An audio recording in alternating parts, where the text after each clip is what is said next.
അങ്ങനെ ഇറക്കി വിടാനായിട്ട് നിയമമില്ല. കിച്ചു എന്ന് പറയുന്ന കുട്ടിക്ക് വേണ്ടിയിട്ട് മാറ്റി വെച്ചിട്ടുണ്ടല്ലോ. ഇനിയും അവരുടെ ഫാമിലിയിൽ അങ്ങനെ എന്തെങ്കിലും ഒരു ഇഷ്യൂ ഉണ്ടായിട്ടുണ്ടോ എന്നുള്ള കാര്യം എനിക്ക് അറിയാത്ത കാര്യമാണ്.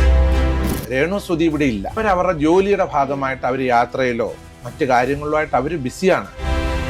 സോഷ്യൽ മീഡിയയിൽ ഒരാളെ അങ്ങനെ അവഹേളിച്ചത് അയാൾക്കും എന്നോട് പറഞ്ഞു ബിഷപ്പിന്റെ അറിവിൽപ്പെട്ടവർ തന്നെ എത്രയോ പേര് എന്നെ കോണ്ടാക്ട് ചെയ്യാം. അപ്പൊ അത് എന്നെ സംബന്ധിച്ച് എനിക്ക് ഉത്തരവില്ല. കാരണം അതുപോലെ കിച്ചുവിനെ ഇവിടെ നിന്നും രേണുസുധിയുടെ വീട്ടുകാര് കിച്ചുവിനെ ഇവിടെ നിന്ന് അടിച്ചിറക്കിയത് കൊണ്ടാണ് കിച്ചു ഇവിടെ വീട് വിട്ട് പോയതെന്നൊക്കെ ഒരു റൂമർ വരുന്നത്. ലീഗലായിട്ട് നമ്മൾ എഴുതി കൊടുത്തിരിക്കുന്ന ആ 2 കുഞ്ഞുങ്ങളുടെ പേരിൽ അങ്ങനെ ഇറക്കി വിടാനായിട്ട് നിയമമില്ല. അങ്ങനെ ഇതുവരെ അങ്ങനെ വിടുന്ന അങ്ങനെ ഒരു സംസാരമോ ഒരു ഒച്ചപ്പാടോ ഒന്നും ഉണ്ടായിട്ടില്ല. ആ വീട്ടിൽ ഒരു ബെഡ്റൂം ആ കിച്ചു എന്ന് പറയുന്ന കുട്ടിക്ക് വേണ്ടിയിട്ട് മാറ്റി വെച്ചിട്ടുണ്ടല്ലോ. ഏത് സമയം ആ കുട്ടിക്ക് അവിടെ വന്ന് താമസിക്കാം. അത് അവന്റെ സ്വന്തം വീടാണ്. പക്ഷേങ്കിൽ ഇനിയും അവരുടെ ഫാമിലിയിൽ അങ്ങനെ എന്തെങ്കിലും ഒരു ഇഷ്യൂ ഉണ്ടായിട്ടുണ്ടോ എന്നുള്ള കാര്യം എനിക്ക് അറിയാത്ത കാര്യമാണ്. എന്റെ അറിവിലില്ല. കിച്ചു അതുപോലെ ഇവിടെ വരുമ്പം ഇവരുടെ റിയാക്ഷൻ, ആ കുട്ടി ഇവിടെ വരുമ്പോ അവർ വളരെ സ്നേഹത്തോടെ പെരുമാറുന്ന ഞാൻ വരുമ്പോൾ ആ കുട്ടി ഇവിടെ നിൽക്കുന്നില്ല.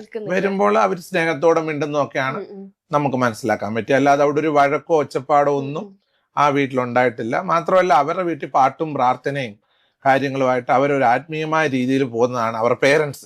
രേണു സുധി ഇവിടെ ഇല്ല. ഷൂട്ടിന്റെ തിരക്ക്, അവരുടെ ജോലിയുടെ ഭാഗമായിട്ട് അവർ യാത്രയിലോ മറ്റു കാര്യങ്ങളിലോ ആയിട്ട് അവർ ബിസിയാണ്.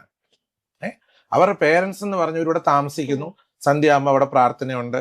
അവര് പാട്ടും ദൈവവചന വായനയും പാട്ടും ഒക്കെ ഞാൻ കേട്ടിട്ടുള്ളൂ. എനിക്കില്ലാത്ത കാര്യങ്ങൾ പറഞ്ഞിട്ട് എനിക്ക് ഒരു കാര്യവും നേടാനില്ല. അതുപോലെ ഫിറോസിനെ ഞാൻ സപ്പോർട്ട് ചെയ്ത് സംസാരിക്കത്തില്ല. രേണു സുധിയെ സപ്പോർട്ട് ചെയ്യാൻ ഞാൻ താല്പര്യപ്പെടുന്നില്ല. എനിക്ക് ഇവരെ 2 പേരെ സപ്പോർട്ട് ചെയ്യേണ്ട ആവശ്യമില്ല.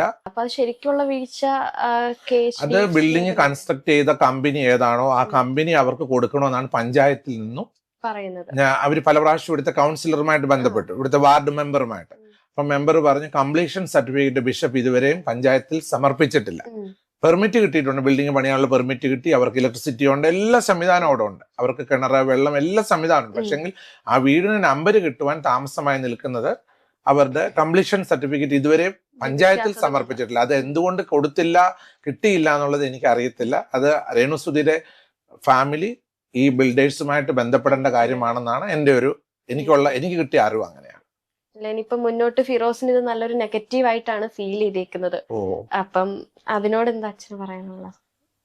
ഫിറോസിന് നെഗറ്റീവായിട്ട് വരുന്ന വെച്ച് കഴിഞ്ഞാൽ ഞാൻ കേട്ടറിഞ്ഞത് രേണു സുധി ഏതോ ഒരു സോഷ്യൽ മീഡിയ ഓൺലൈനിൽ പറയുന്നു വീടിന് ചോർച്ചയുണ്ടെന്ന് പറഞ്ഞു. പക്ഷെ രേണു സുധി ഉദ്ദേശിച്ച് പറഞ്ഞത് ഈ ഗ്ലാസ്സിലൂടെ വരുന്ന വെള്ളം ഇങ്ങനെ വീഴുന്നതിനെ പറ്റിയാണ്. അവര് ശരിക്കും പറഞ്ഞു, അവര് കള്ളം പറഞ്ഞിട്ടില്ല. രേണു സുധി കള്ളം പറഞ്ഞിട്ടില്ല. വെള്ളം ഗ്ലാസിന്റെ സൈഡിലൂടെ വീഴുന്നു എന്ന് പറഞ്ഞ കാര്യം സത്യസന്ധമായ കാര്യമാണ്. അത് മഴ പെയ്യുമ്പോൾ മാത്രമല്ല, മഴ പെയ്യുമ്പോൾ ആ ഗ്ലാസിന്റെ സൈഡിലൂടെ വരുന്ന വെള്ളമാണ്. അത് ചോർച്ചയെന്ന് പറഞ്ഞത് അവരുടെ വായിൽ നിന്ന് വന്നുപോയ ഒരു വാക്കാണ്. ആ വാക്ക് പക്ഷെങ്കിൽ അദ്ദേഹത്തിന്റെ ബിസിനസിനെ കണ്ടമാനം ബാധിച്ചു എന്നുള്ളതാണ് ഇന്നലെ അദ്ദേഹം എന്നെ ഫോണിൽ വിളിച്ചു പറയുന്നത്. കാരണം അവരൊരു ബിൽഡേഴ്സാണ്. ഒരു ബിൽഡിംഗ് പണിയാനായിട്ട് കൺസ്ട്രക്ട് ചെയ്ത് ഇപ്പൊ എന്നോട് പറഞ്ഞു ബിഷപ്പിന്റെ അറിവിൽപ്പെട്ടവർ തന്നെ എത്രയോ പേര് എന്നെ കോണ്ടാക്ട് ചെയ്യാം. അപ്പൊ ഇനി അങ്ങനെ ഒരാൾ വിളിക്കുമോ എന്ന് അദ്ദേഹം ചോദിക്കുന്നത്. കാരണം ചോർച്ചയുള്ള ഒരാളെ രേണു സുധിയുടെ ഈ വാക്കിലൂടെ ഫിറോസിനുണ്ടായ പോലെ തന്നെ എനിക്ക് അദ്ദേഹത്തെ ഒരാളെ ഡയറക്റ്റ് ചെയ്യാൻ പറ്റുമോ? എന്റെ അറിവിൽപ്പെട്ട പലരും അദ്ദേഹത്തെ ബന്ധപ്പെടാറുണ്ട്.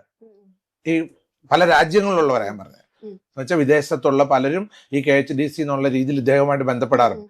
ഇനി ഒരു വർക്ക് അവർക്ക് കൊടുക്കുമോ എന്നുള്ളൊരു ചോദ്യം എന്നോട് ചോദിച്ചു. അപ്പൊ അത് എന്നെ സംബന്ധിച്ച് എനിക്ക് ഉത്തരവില്ല. കാരണം അത് അവര് പരസ്പരം ഇതാ സംഭവിച്ച. അതുകൊണ്ട് ഞാൻ ഓപ്പണായിട്ട് പറയുന്നത്, എനിക്ക് ഫിറോസും ഒരു സപ്പോർട്ടും ചെയ്യേണ്ട ആവശ്യമില്ല, രേണു സുധിയുടെ സപ്പോർട്ടും ഇല്ല എനിക്ക് ആവശ്യം.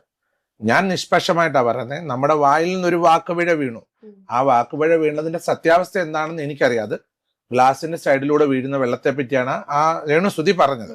പക്ഷെങ്കിൽ കേൾക്കുന്ന ഒരു വ്യക്തിക്ക് അത് ചോർച്ചയെന്ന് കേൾക്കുമ്പോൾ ഇവരുടെ നിർമ്മാണത്തിലുള്ള വീഴ്ചയായിട്ടാണ് അത് ഉണ്ടായേക്കുന്നത്. അത് അദ്ദേഹത്തിന്റെ കേൾവിയിൽ അതൊരു വലിയ വീഴ്ചയായിട്ടും രേണു സുധിക്ക് പിന്നെ രേണു സുധിയുടെ ഹൃദയത്തിൽ അവളുടെ വീട്ടിലുണ്ടായ കുഞ്ഞു കിടക്കുന്ന റൂമിൽ വെള്ളം വീഴുന്നു എന്നുള്ള ഒരു അമ്മ എന്നുള്ള രീതിയിൽ തന്റെ കുഞ്ഞു കിടക്കുന്ന റൂമിൽ വെള്ളം വീഴുന്നു എന്നുള്ളതാണ് അവരുദ്ദേശിച്ചത്.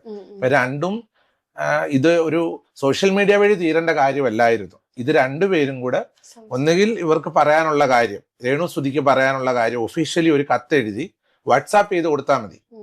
ഒഫീഷ്യലി രേണുസുതി ഒരു കത്ത് എഴുതിയിട്ട് എൻ്റെ വീട്ടിൽ ഇന്ന ഇന്ന റൂമുകളിൽ വെള്ളം വീഴുന്നു, ആയതിനാൽ താങ്കൾ നിർമ്മിച്ച ഈ വീടിൻ്റെ ഈ ഭാഗത്ത് ഈ വീഴ്ച ഉള്ളതിനാൽ താങ്കളുടെ കൂടെ ജോലി ചെയ്യുന്ന ആൾക്കാരെ അയച്ച് എൻ്റെ വീടിൻ്റെ ഈ ന്യൂനത പരിഹരിച്ചു തരണമെന്ന് ഒരു ഒഫീഷ്യൽ ലെറ്റർ. അദ്ദേഹം അത് കേൾക്കാൻ കൂട്ടാക്കിയില്ല എങ്കിലാണ് നമ്മൾ പോലീസിൽ അറിയിക്കുകയോ നിയമത്തിന് ഇവിടെ അതിനുള്ള അധികാരികളുണ്ടല്ലോ. പക്ഷെ സോഷ്യൽ മീഡിയയിൽ ഒരാളെ അങ്ങനെ അവഹേളിച്ചത് അയാൾക്കും ബുദ്ധിമുട്ടുണ്ടായിട്ടുള്ളതായിട്ടാണ് കേൾക്കുന്നത്. അതുകൊണ്ട് ഇവർ തമ്മിൽ അത് പറഞ്ഞ് പരിഹരിച്ച് മുൻപോട്ട് പോകണം. ഒരു സ്പർദ്ധയോ അങ്ങോട്ടും ഇങ്ങോട്ടും ഒരു ദേഷ്യഭാവം എന്നെ ഏൽപ്പിച്ചൊരു ദൗത്യം അതാണല്ലേ. അത് എരുതിയിൽ എണ്ണ ഒഴിക്കുന്നതിനോട് എനിക്കിഷ്ടമില്ല, ഞാൻ അതിന് ആഗ്രഹിക്കുന്ന ഒരാളല്ല. അവർ രണ്ടുപേരും വന്നുപോയ രണ്ടുപേർക്കും വന്നുപോയ തെറ്റുകൾ അവരുണ്ടെങ്കിൽ അത് അവർ ഇത്രയും നല്ലൊരു ഉപകാരം ചെയ്തതാണ് ഒരു കൂട്ടായ്മ അല്ലേ. ഞാൻ ഫിറോസ് ചെയ്തു കൊടുത്തത് ഞാൻ പറയത്തില്ല.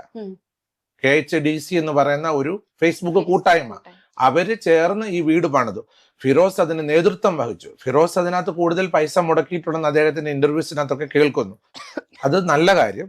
പക്ഷേങ്കിൽ എനിക്ക് ചോദിക്കാനുള്ളത്, അപ്പോഴാ നല്ല കാര്യം ചെയ്യുമ്പോൾ രണ്ടു കൂട്ടരും അങ്ങോട്ടും ഇങ്ങോട്ടും സ്നേഹമായിട്ടും ഒരു നന്മയിലും കൂടെ മുൻപോട്ട് പോകണമെന്നുള്ളതാണ് എൻ്റെ ഒരു വലിയ അഭിപ്രായം.